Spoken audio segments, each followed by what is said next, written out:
반갑습니다. 간추린 성경의 유태인 목사입니다. 오늘은 룻기서를 함께 나누겠습니다. 제목을 좀 정해본다면 준비된 선물이 있습니다 라고 좀 지었고, 이 제목으로 말씀을 함께 나누도록 하겠습니다. 지난번 제가 유튜브 이 성경의 인물 편에 보면 요한복음 4장에 있는 말씀으로 이 수가성 사마리아 우물가 여인에 대해서 제가 말씀을 드린 적이 있는데, 그때 제가 이 여인은 이방인 사마리아 사람이고 남편이 5이나 있었던 여인이었지만, 이런 여인에게도 하나님께서 준비한 선물이 있다고 제가 말씀을 드린 적이 있습니다. 오늘은 그 두 번째로 구약에 나오는 이방의 모압 여인이었지만 하나님께서는 이 여인에게도 준비한 선물이 있다는 것이죠. 그래서 무슨 어려운 해석을 동반한 그런 설교를 준비한 것이 아니라 룻기서 전체를 그냥 하나의 스토리로 엮어서 말씀을 나누려고 하니까 여러분들은 이 강의를 들을 때에 편안히 들어주시면 되겠습니다. 오늘 본문 룻기서는 여성의 이름으로 기록된 성경으로 신구약 성경을 통틀어서 여성의 이름으로 기록된 두 권의 성경 중 하나입니다. 이 두 권의 성경이라고 하면 룻기서와 에스더서죠. 오늘날 교회에 나오는 성도님들을 좀 보면 이상하게도 남자의 수보다는 여성도들의 수가 더 많은 것을 볼 수가 있는데, 이것은 예수님 당시에도 그랬고 구약시대에도 그랬습니다. 사실 옛날에는 더 심했죠. 남자들이 전쟁으로 죽고 사고로 죽고 하여튼 죽는 일이 많았으니까. 그래서 예나 지금이나 이 오늘날이나 구약시대나 이 믿는 무리 중에는 여성들이 더 많았는데, 성경의 이름이 두 권밖에 없다는 것은 하나님께서 비교적으로 남자들을 많이 들어서 사용하셨다는 것이고, 또 하나는 유대인들의 습관이 여성들의 이름을 중요하게 생각하지 않았기 때문입니다. 물론 여성들을 사랑하고 소중히 여기고 여성들의 역할을 중요하게 생각은 하지만, 그건 어디까지나 가정에서의 문제고 사회에서는 그렇지 못했습니다. 그런데 그럼에도 불구하고 성경에 그 이름을 제목으로 기록하였다는 것은 이 룻이라는 사람이 참 사랑받는 사람이었고 사랑받게끔 하였고 사랑받을 만한 사람이었다는 것이죠. 에스더는 여왕이니까, 특히 민족을 구한 여왕이니까 성경의 이름으로 쓰는 것에 아무도 토를 달 수 없지만, 룻은 저주받은 땅, 영원히 총회에 들어오지 못하리라는 이 모압 땅의 여인인 것을 보았을 때 우리는 그녀에 대해서 좀 알아야 할 필요가 있다는 것이죠. 사람들에게 사랑받고 칭찬을 들으며 현숙한 여인이라는 말을 들은 룻이라는 여인, 비록 모압 땅의 이방 여인이지만 예수님의 족보에 오르는 하나님의 선물을 받았는데, 어떻게 해서 그런 선물을 받을 수 있었는지 그것을 오늘 발견할 수 있기를 바랍니다. 또한 룻이 살았던 시대가 이 사사시대인데, 이 시대가 암울하고 영적으로 어두워서 질서가 없는, 자기 소견에 오른 대로 마음대로 살아갔다 하는 그런 시대였지만, 이것을 오늘날로 비교했을 때 어떻게 보면 이 오늘날의 암울한 현실과 별반 다를 바 없는 그런 시대였지만, 그래도 하나님의 은혜는 끊긴 것이 아니라 희미해 보일지라도 하나님의 은혜의 섭리가 이어지고 있음을 발견하고 희망과 믿음을 가질 수 있는 시간이 되었으면 좋겠습니다. 이 룻기서는 사사들이 치리하던 사사기 시대 때에 베들레헴을 중심으로 사건이 시작되고 있고 한 가정으로부터 이야기가 시작되고 있습니다. 그런데 어느 날 베들레헴에 흉년이 들었는데, 그때 엘리멜렉과 그의 아내 나오미는 두 아들 말론과 기론을 데리고 흉년을 피해 모압 지방으로 이사를 가게 됩니다. 사사들이 치리하던 때는 하나님이 왕으로 통치하셔야 하는 그런 때인데, 이상하게도 이 사사들이 치리하던 때에 사람들의 삶은 여호와의 목전에서 악을 행하더라 라는 말씀이 계속 반복되었던 때였고, 사람들은 왕이신 하나님의 뜻과는 상관없이 자기 소견에 옳은 대로 살아갔다 하는 그런 때였습니다. 그래서 하나님께서는 징계로 흉년이 들게 하셨는데, 여러분, 징계는 심판과 다르게 끝장이 아닙니다. 징계는 과정이고 어느 정도 혼내고 나면 회복시켜 주실 날이 있다는 것이에요. 그런데 이 엘리멜렉의 가정은 하나님의 징계를 달게 받아들이지 않고 징계를 피해서 모압 땅으로 이사를 가게 됩니다. 그랬더니 얼마 안 있어 나오미의 남편 엘리멜렉이 죽게 되죠. 그러면 이 나오미가 빨리 이 상황을 돌아보고 정신을 차리고 하나님의 징계를 겸허히 받아들여서 다시 돌아오면 좋았을 텐데, 오기가 생겼는지 거기서 성공한 모습을 보여주고 싶었는지 돌아오지 않고 세월이 지나 거의 10년이 다 되어 갈 때 이 장성한 두 아들을 모압 여자와 결혼을 시킵니다. 첫째 말로는 루시라는 여인과 둘째 기루는 오르바라는 여인과 결혼을 시키죠. 그래서 하나님께서는 모압에서 10년쯤 거주하게 되었을 때, 결혼하고 얼마 안 있었겠죠. 그때 말론과 기론을 둘 다 죽도록 하십니다. 그렇게 여러분, 하나님께서 징계하실 때는 빨리 깨닫고 겸손히 받아들여서 돌아와야 합니다. 그리고 무엇보다 하나님께서 이들에게 내리신 징계는 흉년이었기 때문에 모든 사람들이 다 어려웠습니다. 그리고 더 어려운 사람들은 역시 부자보다는 가난한 사람들이 더 어렵죠. 그래서 이럴 때는 가난한 사람들을 돌아보며 함께 나누며 회복의 때를 기다리는 것이 징계를 순순히 받아들이는 자세인데, 이 가정은 도망을 갔습니다. 그것도 가지 말아야 할 모압으로, 영원히 여호와의 총회에 들어오지 못하리라는 저주받은 땅으로 갔습니다. 그래서 결국 나오미 가정에는 아무 자녀도 없이 남자라는 남자는 다 죽게 된 것이죠. 그러니 이제는 그 어떤 것도 의지할 것도 없고 의지할 수도 없고 이젠 아무 희망이 보이지 않게 되었습니다. 할 수 있는 것이라곤 매일 한숨만 쉬고 처량한 신세 타령이나 할 뿐 그 어떠한 희망이 보이지 않는 것이죠. 무슨 스마트폰이 있는 것도 아니고 TV나 인터넷이 있는 것도 아니고 무슨 학으로 살아야 있겠습니까? 여러분 잘 아시다시피 사람이 조금 어렵게 살아도요, 믿음이 있어야 되고 소망이 있어야 되는데 아무것도 없는 것이에요. 하다못해 내일은 오늘보다 낫겠지 하는 이 거짓 소망이라도 있어야 오늘을 참아내는데 그 소망조차 없어졌습니다. 사람이 살아가는 동안 믿음, 소망, 사랑 이 세 가지는 꼭 필요하죠. 그런데 지금 나오미 가정에는 사랑할 사람도 없고 사랑을 받을 사람도 없습니다. 믿음은 하나님 팔아먹고 왔는데 뭘 믿고, 소망은 이 시대 여자에게 무슨 소망이 있겠습니까? 남자가 없는데. 특히 여기 나오미는 타향으로 와서 하늘같이 의지하던 남편 잃어버렸지, 든든한 아들 둘이나 잃어버렸지.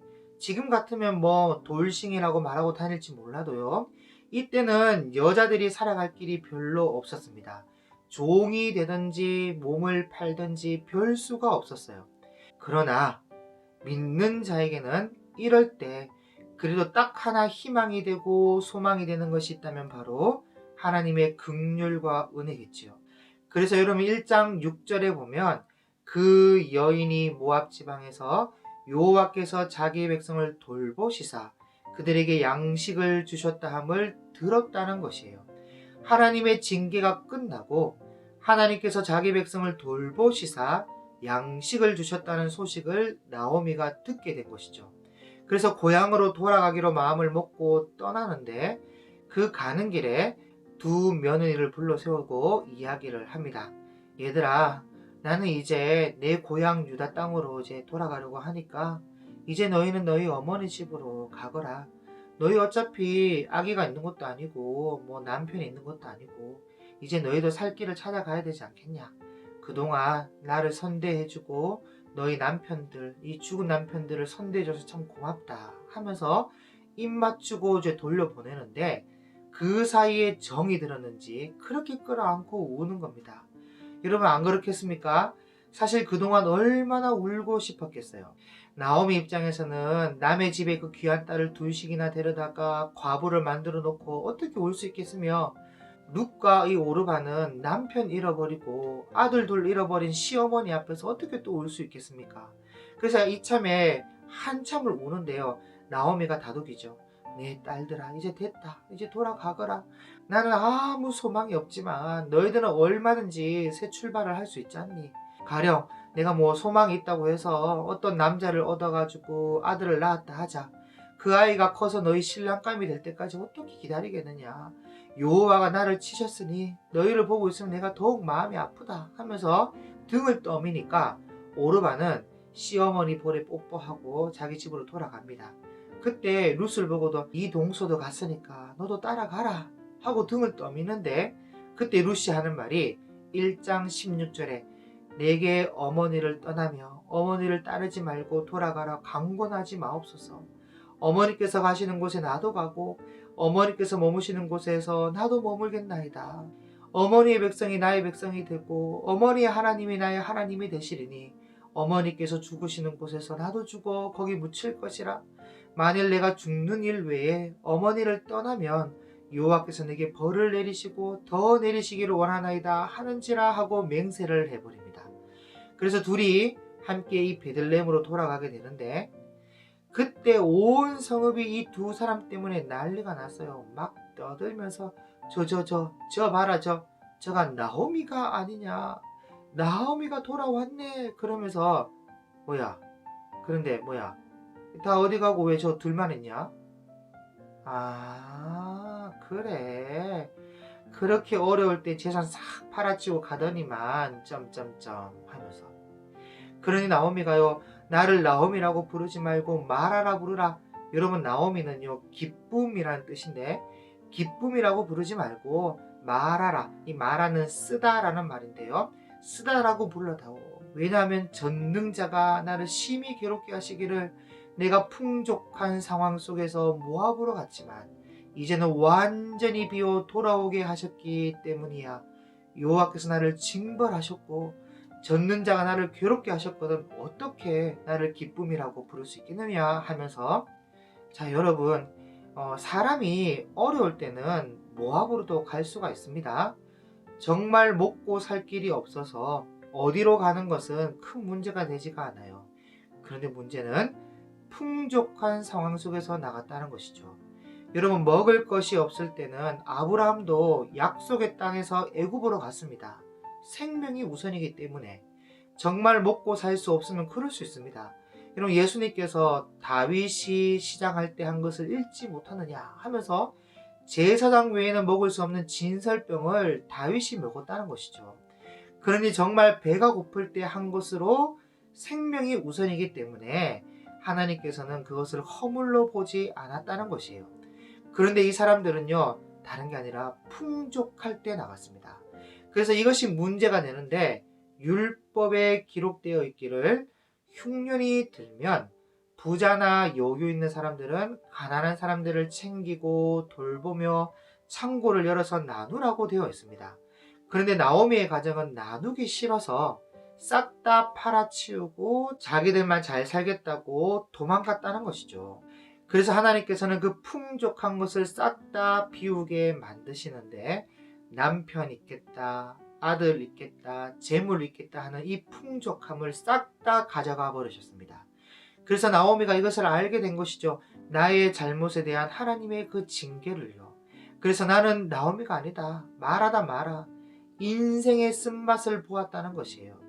그런데 여러분, 앞에서 말씀드렸던 것처럼 하나님의 징계는 끝이 아니라 과정입니다. 그래서 이제라도 유대 땅 베들레헴으로 다시 돌아오니까 하나님께서 희망을 보게 하시는데, 1장 22절에 나오미가 모압 지방에서 그의 며느리 모압 여인 룻과 함께 돌아왔는데, 그들이 보리 추수 시작할 때 베들레헴에 이르렀더라. 보리 추수 시작할 때, 그때 돌아오게 되었다는 것인데 희망이 보이는 것이죠. 그래서 사람들이 추수를 하는데 룻이 나오미에게, 저기 어머니, 제가 추수하는 밭에 가서 누구에게나 은혜를 입게 되면 그를 따라서 이삭을 주겠습니다 하니까 이 나오미가 그래 내 딸아 갔다 와라 하는데 여러분 사실 걱정이 이만저만이 아니에요. 왜냐하면 루스의 나이가 아마도 이때 한 20살 안팎밖에 안 되었을 것이고 거기다 이방에서 온 여자죠. 남편도 없죠. 특히 보리밭에 남자들이 일하는 곳으로 보내보십시오. 예나 지금이나 남자는 남잔데 보나마나 제 남편도 없는 여자란다 하면서 내가 어떻게 한번 해볼까 하면서 웃고 그럴 것이 뻔하거든요. 그래서 걱정하는 마음으로 보냈을 것인데 여러분 2장 3절에 보면 룻이 가서 베는 자를 따라 밭에서 이삭을 주는데 우연히 엘리멜렉의 친족 보아스에게 속한 밭에 이르렀더라. 그러니까 룻이 간 곳이 자기 시아버님의 친족의 밭으로 가게 되었는데 이게 우연히 가게 되었다는 것이에요. 여러분 과연 그럴까요? 거기다가 4절에 마침 보아스가 베들레헴으로부터 와서 베는 자들에게 이르되 여호와께서 너희와 함께 하시기를 원하노라 하니 그들이 대답하되 여호와께서 당신에게 복 주시기를 원하나이다 하니라. 그러니까 마침 또 이때 하필 왜 이때 보아스가 왔을까요? 여러분 사실 우연이라는 것은요 없습니다. 하나님의 인도하심이죠. 그래서 보아스가 일하는 사람들을 쭉 살펴보는데 처음 보는 소녀가 와서 이삭을 줍고 있거든요. 그래서 사환에게 저 소녀는 누구의 소녀냐? 처음 보는데 하니까 이 사환이 나오미와 함께 온 그 모압 여자인데 아까 그 잠시 쉰 것 외에는 계속 이삭을 줍고 있던데요 하니까 보아스가 룻을 부르죠. 내 딸아 잘 왔다 잘 왔어. 그러니 이삭을 주우러 다른 밭으로 가지 말고 여기서 계속 이삭을 줍도록 해라. 그리고 내가 이삭을 베는 소년들에게 너 건드리지 말라고 이미 명령을 내려놨으니까 걱정하지 말고 이삭을 줍도록 해. 자 여러분 왜 보아스가 자기 소년들에게 룻을 건드리지 말라고 했을까요? 뻔하죠. 예나 지금이나 한국이나 이 베들레헴이나 똑같습니다.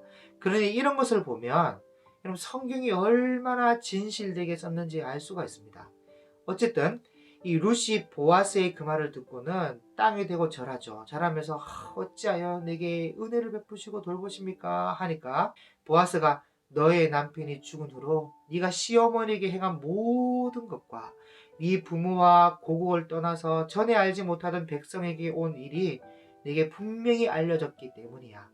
그러니 여호와께서 네게 행한 일에 보답하시기를 원하며 이스라엘의 하나님 여호와께서 그의 날개 아래에 보호를 받으러 온 너에게 온전한 상 주시기를 원하노라 하는지라. 네, 그렇지요. 룻이 행한 사랑의 실천에 대해서 여호와께서 주실 보답과 함께 여호와의 날개 아래에 보호를 받으러 온 룻에게 주실 온전한 상이 준비되어 있습니다. 그래서 룻이 내 주여 내가 당신께 은혜 입기를 원하나이다. 나는 당신의 하녀 중에 하나와도 같지 못하오나 당신이 이 하녀를 위로하시고 마음을 기쁘게 하는 말씀을 하셨나이다. 이렇게 인사를 하고는 얼마 안 있으니까 이 점심 먹을 때가 되었어요. 여러분 그 어려운 가정에 룻이 식사거리를 가져와도 얼마나 가져왔겠고 얼마나 맛있는 음식을 준비했겠습니까? 그냥 뭐 간단하게 맛도 없는 빵 가져와서 그냥 먹는 것이죠. 거기다가 여러분 이방 사람이잖아요. 이방 사람이니까 유대인들과 함께 어울리지도 못하고 따로 앉아 있었을 텐데 보아스가 룻을 부르는 겁니다. 이복에 이리로 와서 여기 앉게나.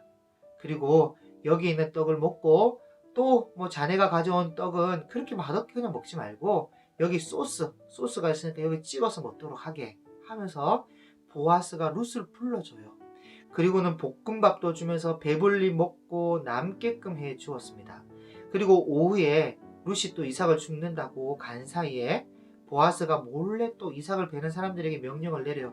자 여보게들 저희 여인이 이삭을 주울 때 그냥 그 곡식 단 사이에서 죽게 하고 또 거기서 많이 죽는다고 또 책망하고 그러지 마.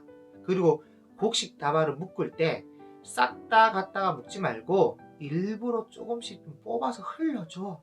그냥 주워가게. 알았지? 이렇게 말하는데요. 여러분 참 이게 감동적이지 않습니까?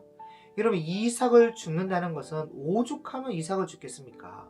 그런데도 보통 이삭을 죽는다고 하면요. 그런 사람이 있다 하면 야 좀 흘리지 좀 마라. 저 뒤에 이삭 죽는다. 보통 이렇게 이야기하기 마련인데 이 보아스는 일꾼들에게 이삭을 줍는 사람을 생각해서 조금씩 뽑아서 흘려주라는 겁니다. 여러분 이것이 이웃을 내 몸과 같이 사랑하는 것이죠. 루시 시어머니에게 행한 일과 보아스가 루스에게 행한 일이 사랑하지 않고서는요 있을 수 없는 일이에요. 여러분 레위기에 보면 추수할 때 이삭을 베어서 단을 만들다 보면 이삭이 떨어지기 마련인데 율법으로는 그 이삭을 다시 줍지 말라고 기록되어 있습니다. 뒤를 돌아보지 말고 그대로 놔두라고 말씀하고 있어요. 그래야 뭐 고아와 과부가 그것을 먹을 것으로 삼을 수 있으니까. 그런데 지금 보아스는요 그냥 놔두라는 것이 아니라 레위기의 법을 넘어서서 오히려 뽑아서 버려두라는 율법의 이상을 하고 있는 것이죠. 그러니 여러분 사랑이란 이런 것입니다. 사랑은 율법을 넘어서는 것이에요. 로마서 13장 8절에 피차 사랑의 빛 외에는 아무에게든지 아무 빛도 지지 말라. 남을 사랑하는 자는 율법을 다 이루었느니라. 남을 사랑하는 자는 율법을 다 이루었다. 그렇기에 룻과 보아스에게는 하나님이 준비하신 선물이 있는 것이에요. 그래서 그날 룻이요 보리를 많이 주었습니다. 아니 뽑아서 흘려주는데 누가 못 주겠습니까? 거기다 남자들이요 서로 많이 흘려줘서는 왜냐하면 많이 흘려주는 쪽으로 건드리지 말아야 될 예쁜 룻이 따라오니까 서로 막 뽑아줘서 룻이 그날 정말 많이 주었는데 주운 보리를 떨어보니까 한 에바, 그러면 한 에바는 한 말쯤 된다고 합니다. 한 말이나 되는 거예요. 여러분 보리 한 마리면요 둘이서 한 달은 좋게 먹을 수 있는 양이에요. 그래서 나오미에게 가져가니까 나오미가 깜짝 놀라죠. 얘야 너 어디서 이렇게 많이 가져왔느냐 하니까 그 사람이 보아스라고 하던데요. 그러니 나오미가 딱 생각해 보니까 아하 그래 보아스는 우리와 가까운 친척으로 기업을 물을 자 중에 하나다라는 것이죠. 그래서 추수가 끝나고 보리타작을 하는데요. 이때 보통 잔치를 벌입니다. 이 좋은 날이니까 일꾼들과 가난한 사람들, 고아와 가부들 다 같이 모아서 함께 음식을 나눠 먹으면서 파티를 하는데 나오미가 룻을 살짝 부르는 거예요. 얘야 너를 위해서라도 안식할 곳이 있어야 되지 않겠느냐.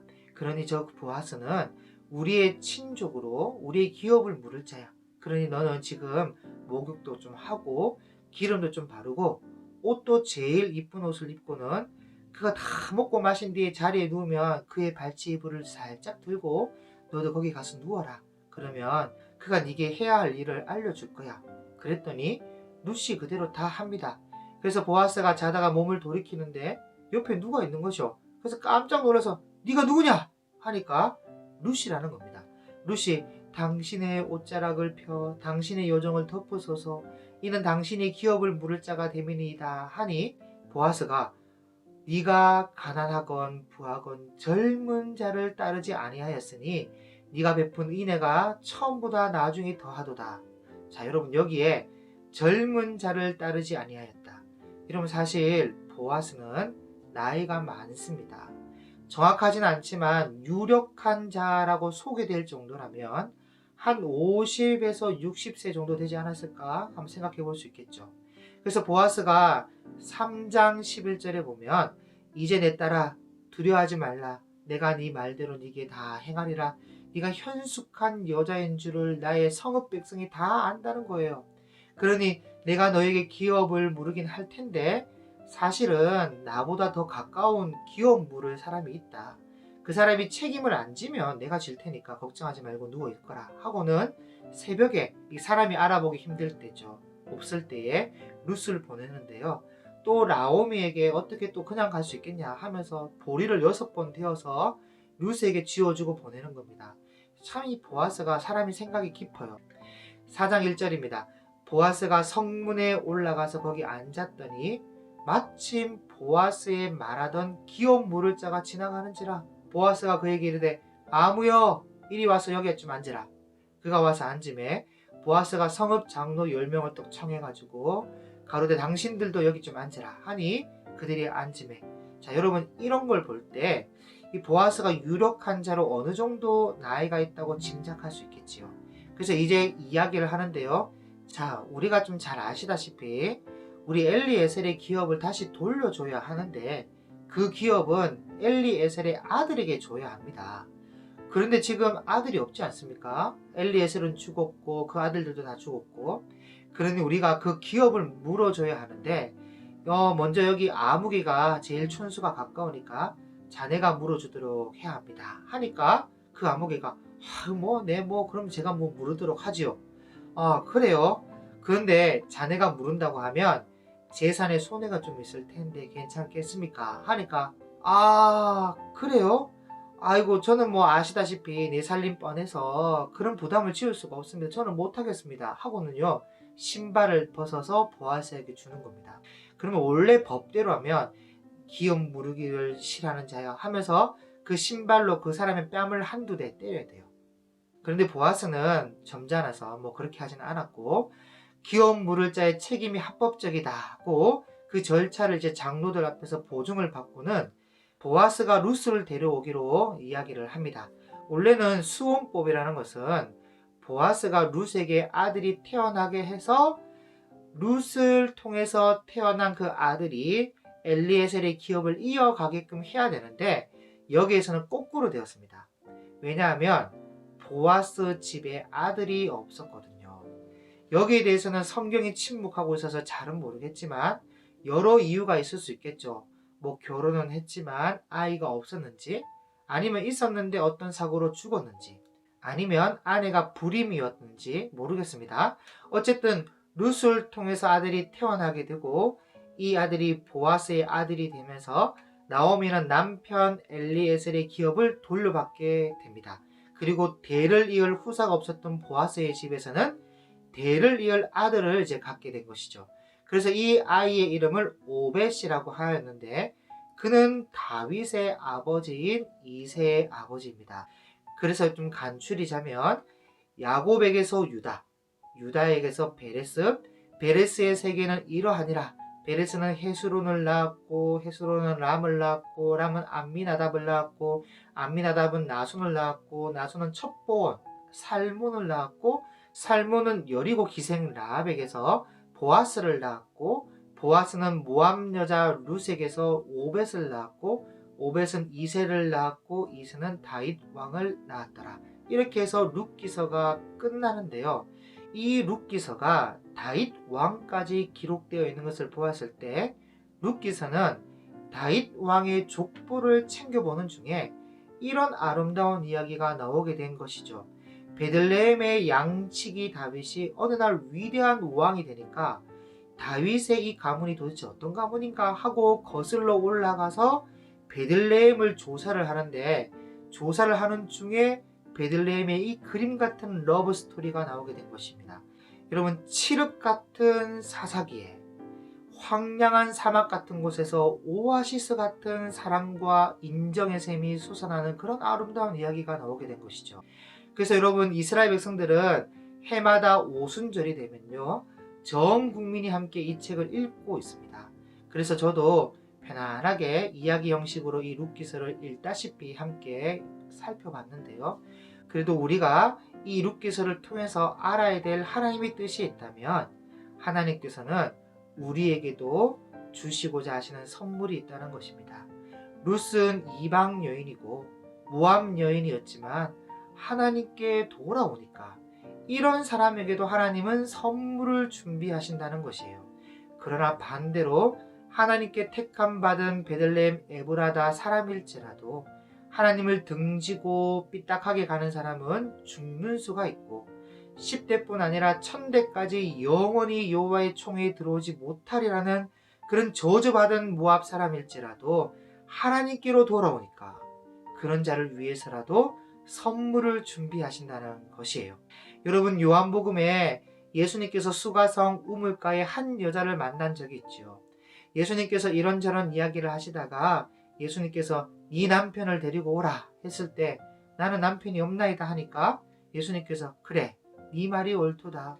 네가 전에는 남편 5이 있었으나 지금 살고 있는 사람도 네 남편이 아니니까 네가 남편이 없다는 말이 옳도다. 그러니까 이 여자가 내가 보니 선지자로소이다 하니 예수님께서 네가 만일 하나님의 선물과 네게 물 좀 달라 하는 이가 누구인 줄 알았더라면 네가 오히려 내게 물을 달라 했을 것이고 나는 너에게 영원히 목마르지 않는 물을 주었을 거야.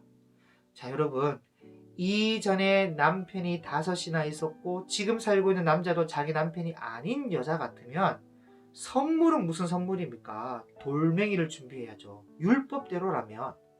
그런데 예수님께서는 이런 여자를 위해서라도 준비한 선물이 있다는 것이에요.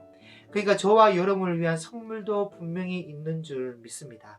율법으로는 가늠한 여자에게 돌을 던질지라도, 율법으로는 모압 땅의 사람들은 영원히 여호와의 총회에 들어오지 못하리라 금했을지라도, 여러분, 사랑은 이 모든 것을 넘어서는 것입니다. 율법의 그 이상을 하는 것이죠. 룻이 그 시어머니를 사랑하고 나오미가 그 며느리 룻을 사랑하고 그리고 보아스가 룻을 사랑한 이 사랑은 국경도 인종도 민족도 저주까지도 넘어선다는 것이에요. 그만큼 놀라운 능력이 사랑에게 있습니다.